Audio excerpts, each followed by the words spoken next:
إذا un entier est divisible par 2 عدد قابل للقسمة على 2 إذا كان رقم أحاده 0 أو 2 أو 4 أو 6 أو 8 إذا كان رقم أحاده زوجيا. Donc un entier est divisible par 2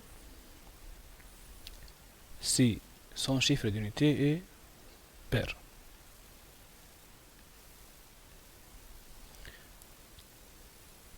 Un entier est divisible par 2 si son chiffre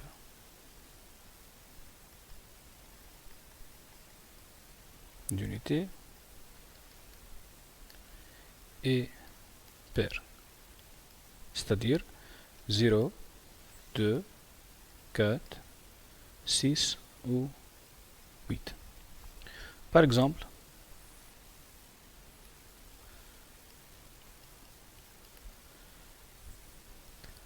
42 est divisible par 2 » parce que le chiffre des unités est 2. 753 n'est pas divisible par 2 parce que son chiffre d'unité est impair.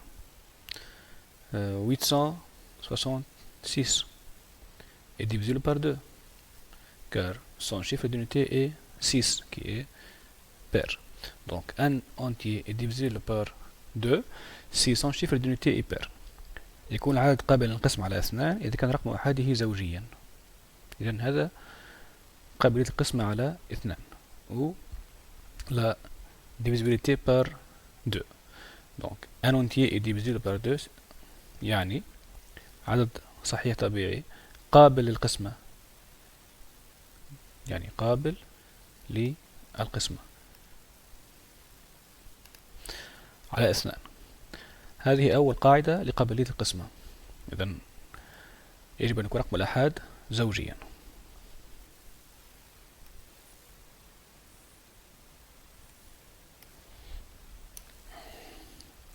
الآن قابلية القسمة على 3.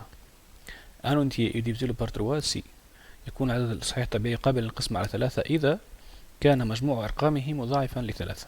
Si la somme de ces chiffres est un multiple de 3. Donc ici,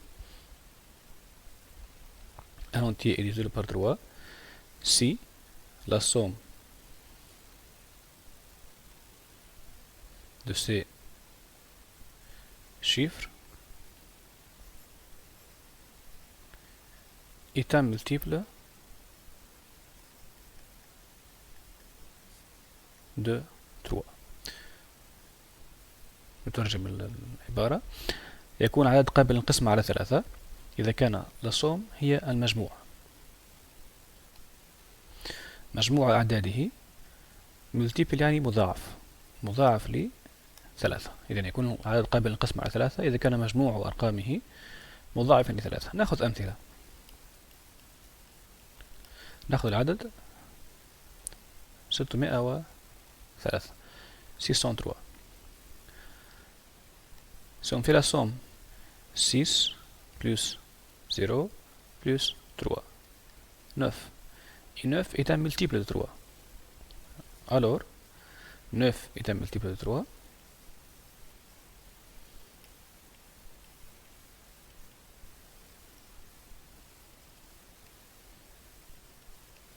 Alors, 603 est divisible par 3. قابل القسمة على 3. إذن نأخذ مثال ثاني. العدد 713 713. Donc si on fait la somme 7 plus 1 plus 3 égale 11. Et 11 n'est pas multiple de 3. Donc ce nombre 713 n'est pas divisible par 3. Donc un entier est divisible par 3 si la somme de ces chiffres est un multiple de 3. Ça c'est le critère de divisibilité par 3. On passe maintenant à la divisibilité par 4. Un entier est divisible par 4 si le nombre formé par les deux derniers chiffres est un multiple de 4. يعني العدد قابل للقسمة على 4 إذا كان العدد المتكون من الرقمين الأخيرين مضاعف ل4. Si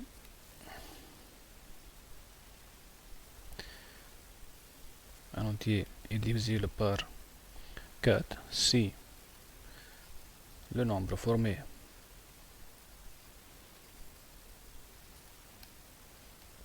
par les deux derniers chiffres qui sont les unités et les dizaines.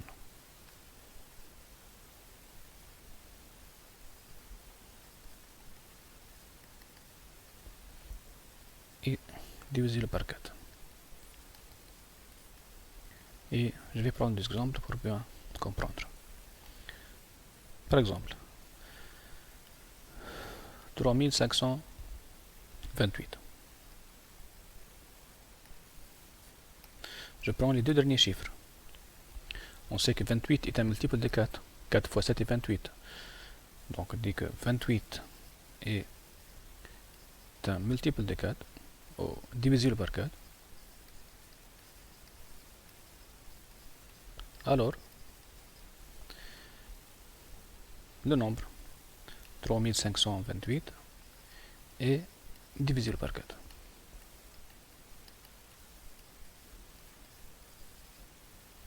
Donc, on s'intéresse aux deux derniers chiffres, les unités et les dizaines.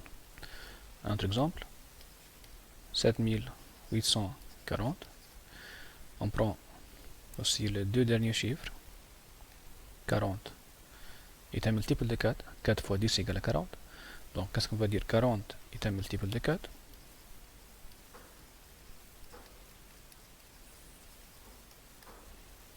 Alors, 7840 est divisible par 4. Par 4. Donc ça, c'est le critère de divisibilité par 4.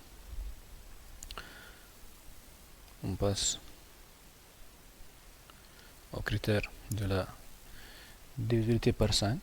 Un entier est divisible par 5 si يكون عدد قابل للقسم على 5 إذا كان رقم أحادي 0 أو 5. Si son chiffre d'unité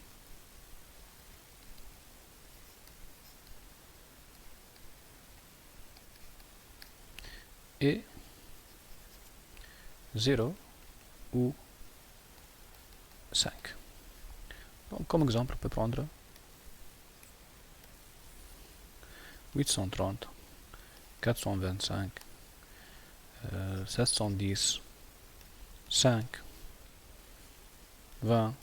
Donc, tous les nombres qui se terminent par 0 ou 5 sont divisibles par 5.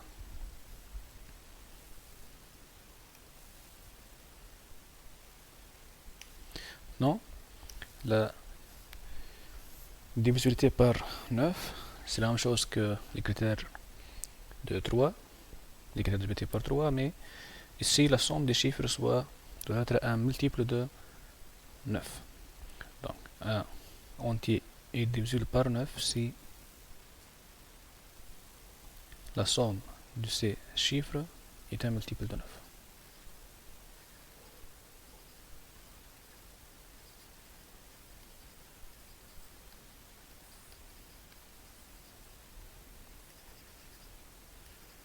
Est un multiple de 9. يكون عدد قابل للقسم على 9 إذا كان مجموع أرقامه مضاعفا ل9. إذا ناخذ مثال 729. Si on fait la somme des chiffres 7 plus 2 plus 9 est égal à 18. 18 est un multiple de 9. Alors, 729 est un multiple de 9, ou divisible par 9. Si on prend le nombre 9, 9, 9, 999. Si on fait la somme 9 plus 9 plus 9, c'est 27, qui est aussi multiple de 9. Alors, le nombre est divisible par 9. Ça, c'est le critère de divisibilité par 9. Si un entier, maintenant, est divisible par 9, automatiquement est divisible par 3.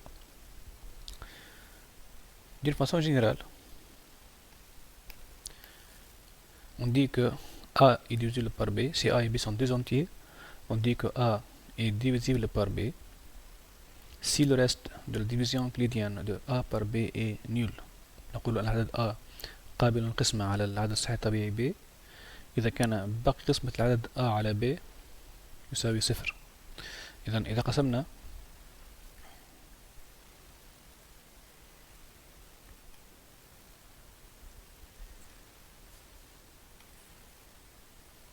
مثلا ناخذ عدد 756 756 est divisible par 7.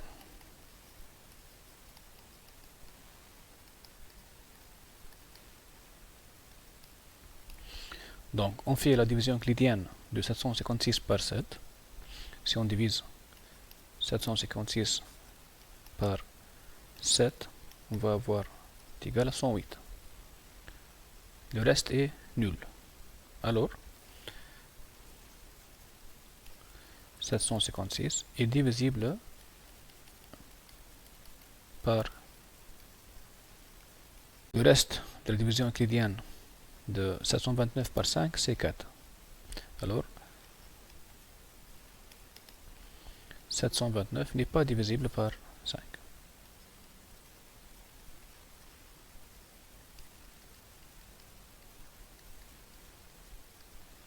Ça, c'est le critère en utilisant la division euclidienne. Mais on sait aussi que le chiffre d'unité n'est pas 0 ni 5, donc le nombre n'est pas divisible par 5. Cette méthode est valable pour tous les entiers, mais particulièrement pour ceux qui n'ont pas de critères de divisibilité, comme 7, comme les autres unités. Donc, un entier est divisible par B si le reste de la division euclidienne de A par B est nul. Maintenant,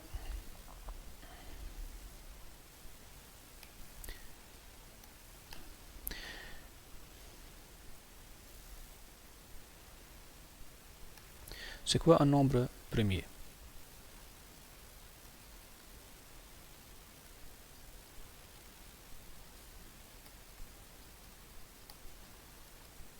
أو الأعداد الأولية.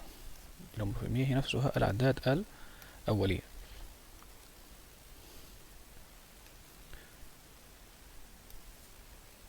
Donc, un nombre premier est un nombre qui est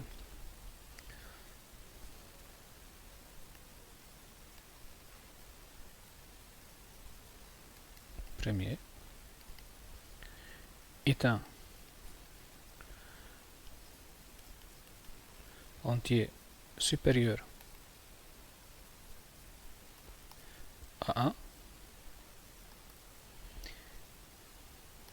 qui a uniquement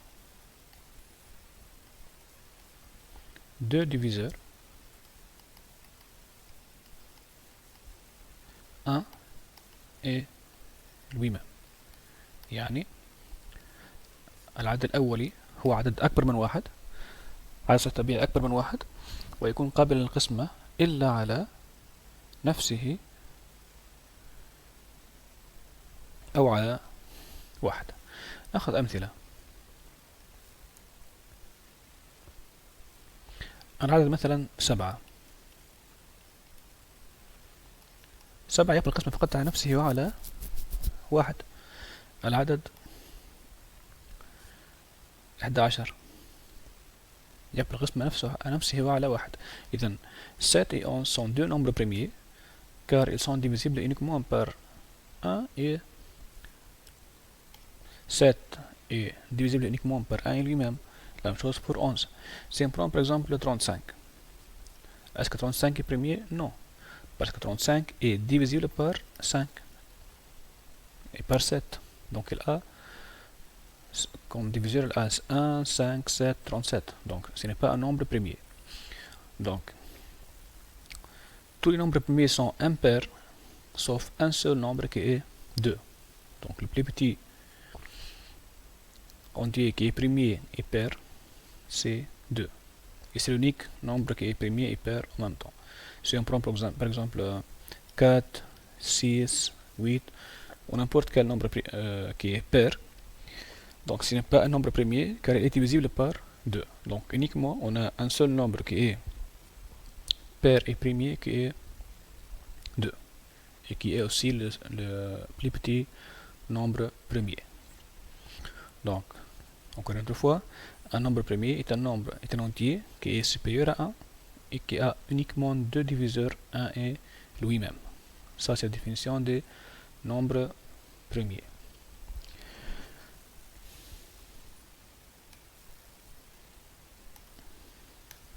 Maintenant, les diviseurs d'un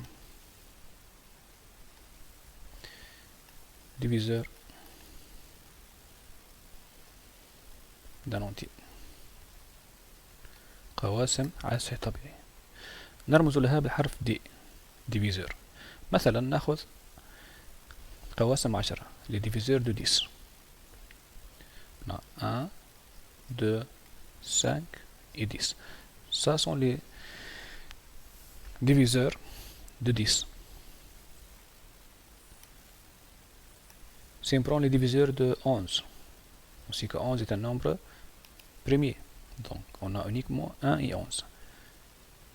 Ça c'est l'ensemble des diviseurs de 11. Si on prend par exemple 20, les diviseurs de 20 sont,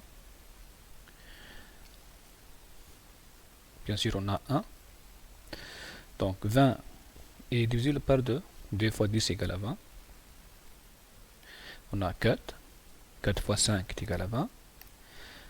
10 et 20. Ce sont les diviseurs de 20. Tous les entiers multipliés par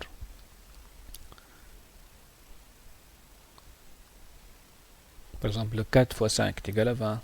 10 fois 2 est égal à 20. Donc toutes ces possibilités sont les diviseurs de 20.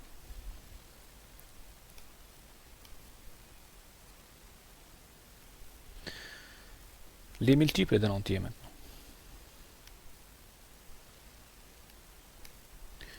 Multiples. Donc on a vu les diviseurs, maintenant les multiples.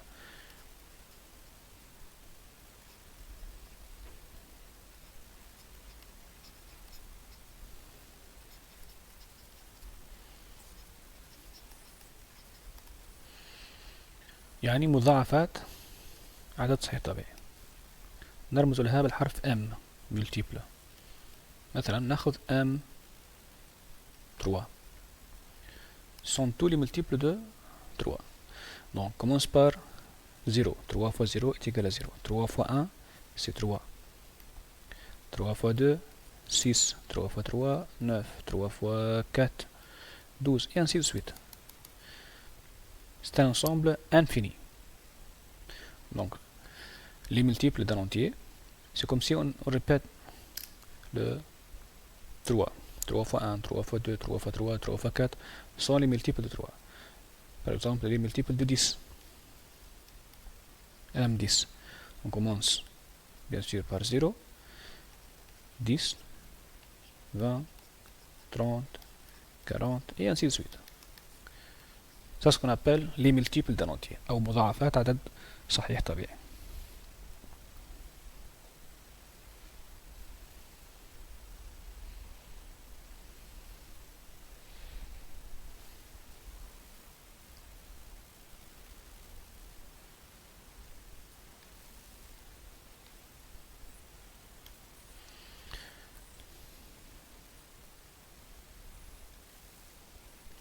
Maintenant, si on prend la fraction A sur B, الكسر A على B. متى يكون الكسر A على B ينتمي للمجموعة N وهي مجموعة عدد صحيح طبيعية. Donc A sur B appartient à N si B appartient à DA. Ça veut dire A sur B appartient à N si B est un élément des diviseurs de A. يكون عدد A على B يكون الكسر A على B عدد صحيح طبيعي إذا كان B تنتمي إلى قواسم A. مثلا ناخذ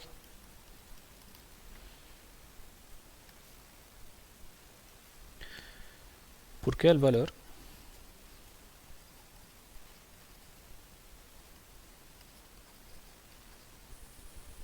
de N 20 sur N appartient à N avec N est un entier naturel. Donc pour quelle valeur de n 20 sur n appartenant à n, il faut que n appartient à l'ensemble des diviseurs de 20, qui est 1, 2, 4, 5, 10 et 20.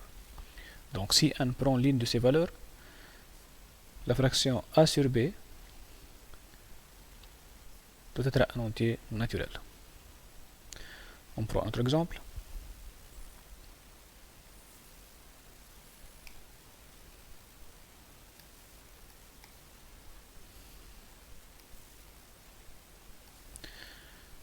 Pour quelle valeur de n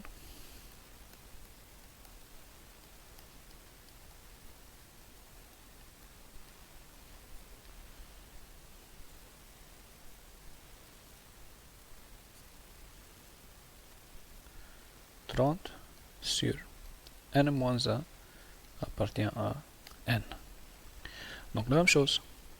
Pour que 30 sur n-1 appartient à n, il faut que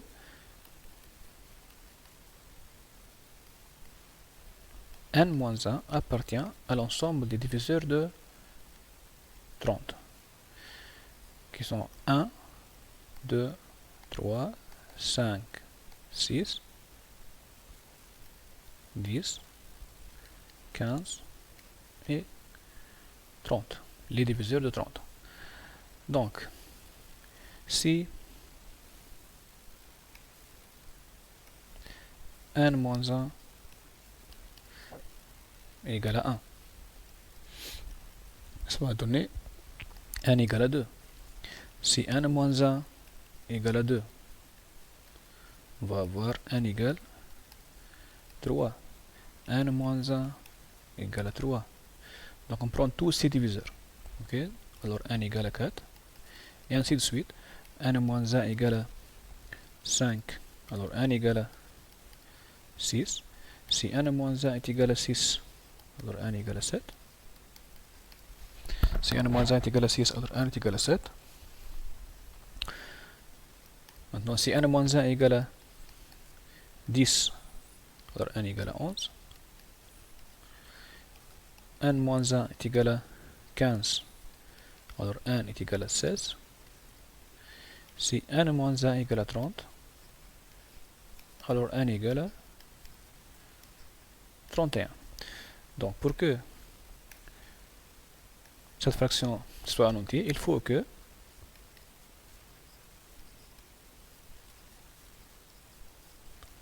n appartient à l'ensemble de 3,